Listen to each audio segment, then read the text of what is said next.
Everybody hear us? Everybody good? So just want to say good afternoon, everyone. Thank you all for being here. This has been an incredibly difficult week for our city. We're still reeling from the shooting at Skyline High School on Wednesday and then at Laney College on Thursday, where we lost Coach John Beam, a beloved mentor to thousands of Oakland's young people. Today, Mayor Barbara Lee is going to make an important announcement regarding the Oakland Police Department's leadership transition. Please join me in welcoming Mayor Lee. Well, first of all, thank you all for being here. I want to thank, first of all, Chief Mitchell, Assistant Chief Beer, Council Member Kevin Jenkins, President of the City Council here, Council Member Brown, Council Member Wong, Council Member Ken, where's Ken? Right here. Ken Houston, here you are. And also our Assistant City Administrator, Michelle Phillips, for joining us today. This, as you know, has been an incredibly difficult week for our city. Coach John Beam, who is a giant in Oakland and mentored thousands, and I mean thousands of young people over more than 45 years, was shot at Laney College yesterday and passed away today. My deepest condolences go out to his wife, Cindy, and his daughters, Monica and Sonia. Coach Beam's legacy isn't measured in championships or statistics, even though they are great. It's measured in the thousands of young people he believed in, mentored, and refused to abandon, including my nephew, while at Skyline High School. He gave Oakland's youth their best chance, and he never stopped fighting for them. And just one day before Coach Beam was shot, on Wednesday, a student was shot at Skyline High School. He is recovering, and we are grateful that he survived. Wednesday and Thursday, 2 consecutive days, 2 shootings on our campuses. A student lucky to have his life, and a beloved coach who lost his. This is the gun violence crisis playing out in real time. In the places where our young people, staff, and administrators, coaches, everyone should feel safe. Our work continues to get guns off of the streets of Oakland. The work of public safety requires strong leadership, accountability, and an unwavering commitment to protecting our community, which brings me to the reason why we're here today. Last month, Chief Floyd Mitchell informed me of his decision to step down on December 5th. And I want to thank him again for his tremendous service and his leadership during a very critical period for our city and for our police department. Today I'm announcing that I have appointed Assistant Chief James Beer as an interim chief of police effective December 6th. Now this appointment follows the process outlined in Measure S1, which Oakland voters approved in 2020 to establish our police commission and to create a collaborative framework for selecting police leadership. I made this decision in consultation with the chair of the police commission, who could not be with us today but has issued a statement. Interim Chief Beer has served the Oakland Police Department for over 2 decades. He has the trust of the officers that he'll lead, the respect of community partners that he's worked alongside, and a demonstrated commitment to both constitutional policing and the reforms that Oakland has fought for. I'm also announcing that I have appointed Assistant City Administrator Michelle Phillips to serve as a new role as Interim Constitutional Policing Administrator. Now, Ms. Phillips is our former Inspector General here in Oakland, California. She's the former Director of Civil Rights in Minneapolis, and also the Deputy Inspector General, former, in Baltimore, Maryland. Assistant City Administrator Phillips will work directly with Interim Chief Beer to strengthen our internal accountability structures, providing additional oversight and coordination for internal affairs investigation, policy development, internal audits, and resource allocation, Also, she will help complete, and I know residents want this done, complete the 3 outstanding tasks required by the negotiated settlement agreement in our goal to end this oversight. She will continue reporting directly to the city administrator and work closely with the executive command to ensure transparency and accountability during this transition. Now, these appointments reflect our commitment to a unified, stable, accountable, and effective policing. Public safety requires both strong operational leadership and robust accountability systems working in partnership. While we have named an interim police chief, let me be clear about what happens next, because this is not the end of a process. It's really the beginning of one. Now, under Measure S1, the Police Commission will now lead a comprehensive search for Oakland's next permanent police chief. The commission, with the assistance of the city administrator, will prepare and distribute a job announcement and conduct a thorough recruitment process. The police commission will interview candidates and provide me with a list of at least 3 finalists to consider. I will then appoint one person from that list or reject the list in its entirety and request a new list from the commission. This is a transparent and inclusive process by design. It ensures community input through the police commission while maintaining mayoral accountability for the final decision. That's what Oakland's voters chose, and that's the process we will follow. A priority, and I hear this over and over again, will be identifying candidates who know Oakland and its public safety requirements, its culture, its people, its history, and its commitment to reducing crime and ensuring accountability for our residents. We will conduct a thorough search while moving efficiently to provide stable leadership for OPD. Also, throughout this transition, our commitment to the negotiated settlement agreement, that's the NSA, remains absolute. Compliance is not negotiable, and that will continue under Interim Chief Beer's leadership. I have full confidence in Interim Chief Beer, in the women and men also of the Oakland Police Department, and the process ahead. Oakland is safer today than it was a year ago, and that's a fact.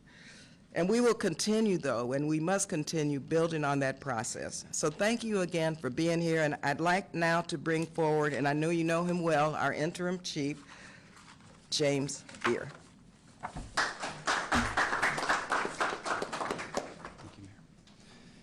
Good afternoon. First, I'd like to thank Mayor Lee, as well as the elected leaders up here, City Administrator Johnson as well, and Chief Mitchell. Thank you for all that you've done the last 18 months, and you've been a great mentor to me, and I've learned a lot from you, and the community has really loved your leadership within the city. That being said, I'm committed to make this transition as seamless as possible. I've been working directly with Chief Mitchell now since he arrived here in Oakland, and we're going to continue on that work. We have a lot of work ahead. You know, my thoughts are for the Beam family and all the victims of violence that have been exposed to this unnecessary and tragic gun violence that we've been experiencing. But we have been able to reduce overall crime 28% and violent crime 20%. So we're going to continue on that efforts. I also want to thank the men and women of the Oakland Police Department for their steadfast devotion to duty and continued commitment to the safety of this great city. I want to thank the community as well. You know, I live in Oakland, my family is in Oakland, I've raised my boys here in Oakland. I'm vested in the success of our community. That will continue for the rest of the time I'm here. I'm here to support as we go through, you know, this search for the next chief of police, and I'll make sure that we'll be in a good place for them whenever he or she ends up being picked. And that's the goal for me as we continue through this process. The commitment for constitutional policing and our focused effort towards the minority, the small number of people committing violent crime in this city that's impacting the vast majority of those that are experiencing violence is continuing. We're going to focus on the people that are driving the violence, and we're going to continue to build our trust within the community as well as the partnership. I think it's very important. I've, obviously navigated the department through difficult times. We were seeing an improvement, but even that improvement is impacted. If you're one person that's affected by crime, it's very real to you and your family, and I think that's something we've experienced the last 3 days. So we're going to continue to work together as a team, and hopefully one day we won't have to have news conferences talking about a loved one in our community that's suffered. That being said, I look forward to working with all the elected leaders, the community, as well as Ms. Phillips here as we go forward and address the concerns within the city. So thank you.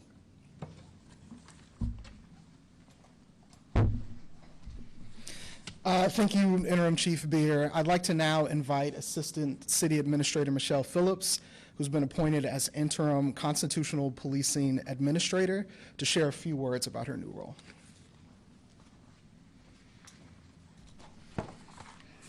Thank you. Good afternoon, all, and thank you for being here.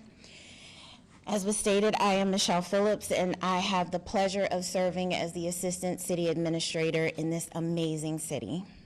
I want to first acknowledge that these last few days have been extremely hard for all of us.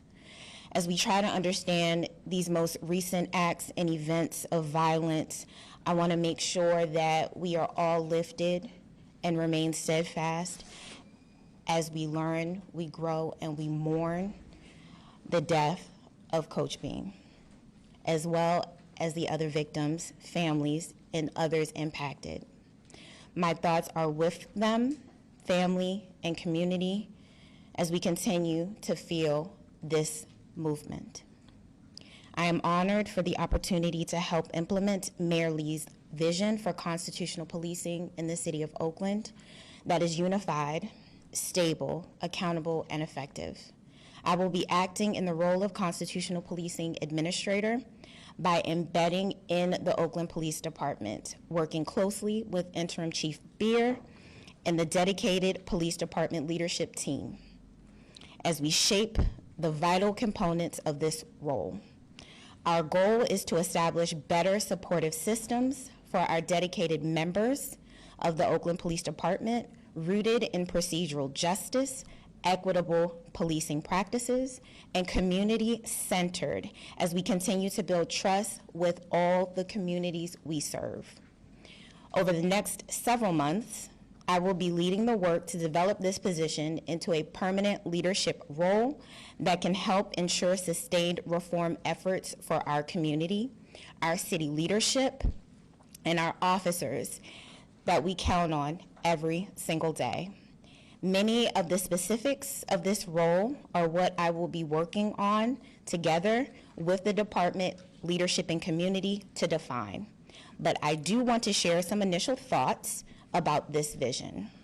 The Constitutional Policing Administrator position will work to ensure transparency and accountability through guidance, advisement, oversight, evaluation of procedures, policies, practices, through the operational management of constitutional policing, community trust, equity, and related programs, systems, and projects within the police department. This position works closely with the Chief of Police and Executive Command, as previously stated, focusing on areas within the Bureau of Risk Management, Internal Affairs Bureau, Finance, as well as Human Resources. The incumbent will report directly to the City Administrator, who is currently City Administrator Johnson or their designee. They will continue to advise the Mayor on constitutional policing practices and negotiated settlement agreement tasks.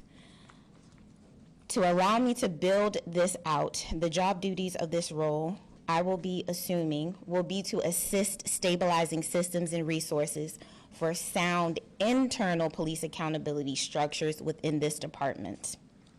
Consistent with communication with the city leadership, this is vital and will be paramount.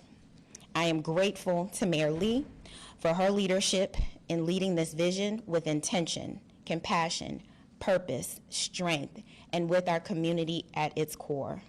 This step that she has taken is a clear example of her commitment to the negotiated settlement agreement, building upon the work that the city and the department has done over the years.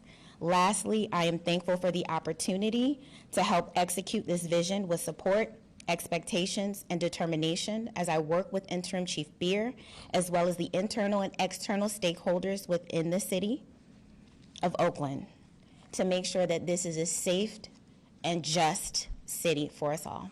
Thank you. Before we conclude, let me just say thank you to Ms. Phillips. Thank you for your years of public service and for being home to help us out. Let me take also a minute to thank our team, our staff, both city staff as well as my team in the mayor's office, our council members, teams, and also Justin Johnson, our city administrator. You know, we're working in coordination on all of the issues here, and public safety, of course, is top of mind for all of us. So I just want to thank you, Justin, and thank the entire team for staying strong and for being steady and for helping this city move forward. We couldn't do it without you. Thank you all again. Okay, Justin, thank you. Thank you for that, Mayor. And also, before we close out, I wanted to give Chief Mitchell a chance to say a couple of words as well.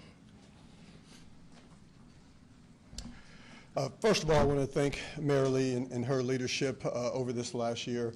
This has been a great experience for me, meeting some fantastic people, working with City Administrator Johnson, and especially this new slate of council members in looking at addressing the crime within the city of Oakland and the negotiated settlement agreement. When I spoke with the mayor just over a month ago and tendered my resignation, what I promised her and committed to her that I would be here and support her in this transition, and that's what I'm here for. When I first got here, I had the opportunity to promote Chief Beer to the position of Assistant Chief. The Assistant Chief's position is the second in command of the Oakland Police Department and handles the day-to-day operation. We have a lot of good leaders over in the Oakland Police Department, and Chief James Beer stood above them all. The decision to appoint him as the interim chief of this department is an easy one. And I look forward to seeing him blossom in this position and this role as he supports the mayor and the city administrator in the public safety of Oakland as we move forward.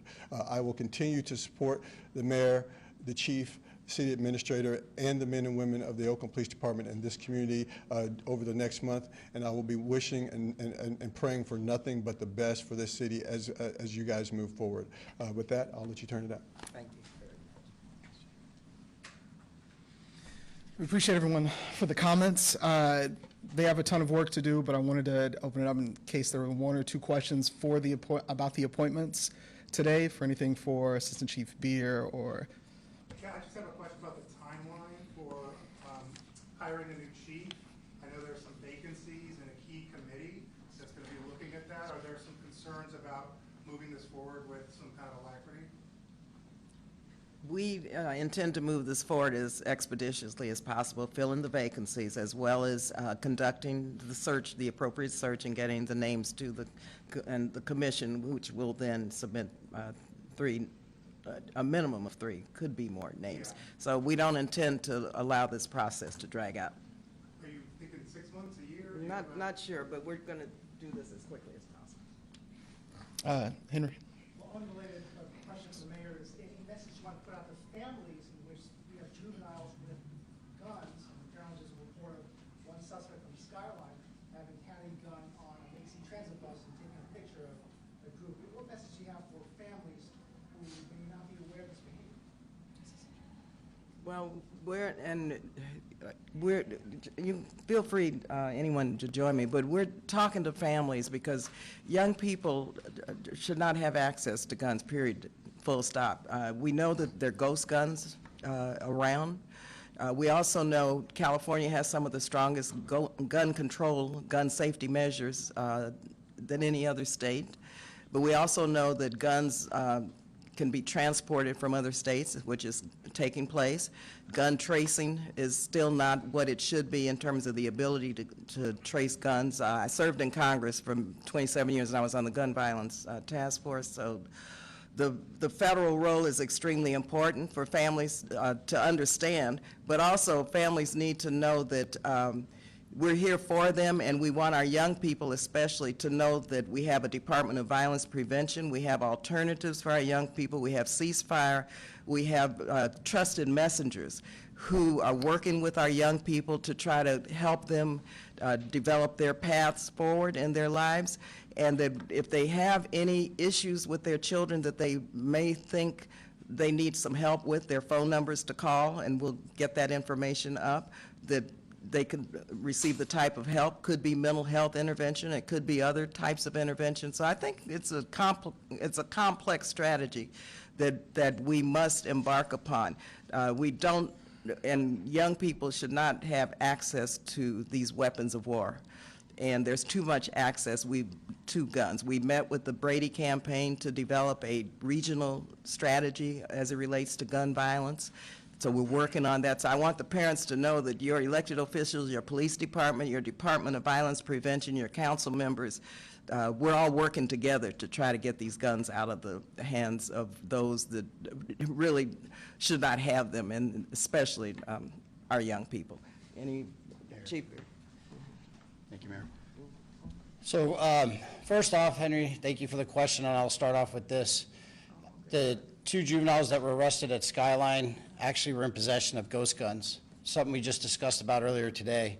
It's obviously completely unacceptable. We have a problem here in this community that's reflected nationwide. Access to guns, especially amongst our young people, is all too common, and unfortunately it's leading to violence. I do want to mention that we are on the right track. We went 29 days without a homicide up until the events that occurred this week. 29 days. We should be able to go year-round without someone having to die due to violence here. We've recovered more firearms recently than we had at the same rate this time last year or before. We're instituting the ceasefire strategy that's been proven successful nationwide. In fact, in Oakland's been looked at as a model of how to implement it. I do have a message, though, that the men and women of the Oakland Police Department are not going to go home at night or stop investigating or hold people accountable that commits acts of violence within our community. We're going to leverage technology as a tool to hold people accountable, to track them down. If you commit a crime, we are going to continue looking for you, and we will find you. The unfortunate events this past week, every person that engaged in that unacceptable behavior and committed acts of violence have been tracked down and arrested. And all the firearms that were used in those incidents have been recovered. So we're here to prevent crime. We're here to give people an opportunity to put the guns down. We have an event that's coming up this Saturday, Guns to Gardens. It's a gun buyback program that's going to take place at Mount Zion Church right here in West Oakland.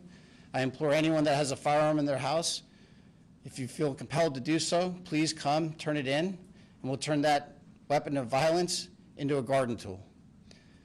But I want to let everyone know and make it clear that if you commit an act of violence or you're running around the street with a gun, we're working with our community, our law enforcement partners throughout the region, our business owners and merchants, and the residents to take you off the street and take that gun off the street. And it's a new day in Oakland and Alameda County. We are charging people for weapons violations. We're not charging them. The district attorney's office has been charging people for weapons violations to include enhancements. So I ask people not to engage in gun violence. I ask them to put the guns down, but if you don't, you will be held accountable. Thank you. The student right here, Justin, she'd like to speak. Justin, That's the student from Laney. Is she the student? Okay. There's been opinions circulating that the public district should have sworn officers on their campuses. Do you have any opinions on that or any thoughts? I think the district will make the informed decisions that they need to make with input from students to determine their best decisions and strategies to keep students and the entire campuses safe. But they should, I think it's important that everyone voice their opinion about this. First priority is safety. And it's important that whatever decision is made, that it's accepted by the majority of people who will be impacted by this. So I want to thank everybody for coming. I know our city leaders have a lot to get to today, and we're beyond the 2 o'clock mark, so I want to thank you all for coming. Allow them a chance to exit as well. My colleague Preston Kilgore, Deputy Chief of Staff, has put out some information that we'll pass out to you all as well. So I want to thank you all for coming.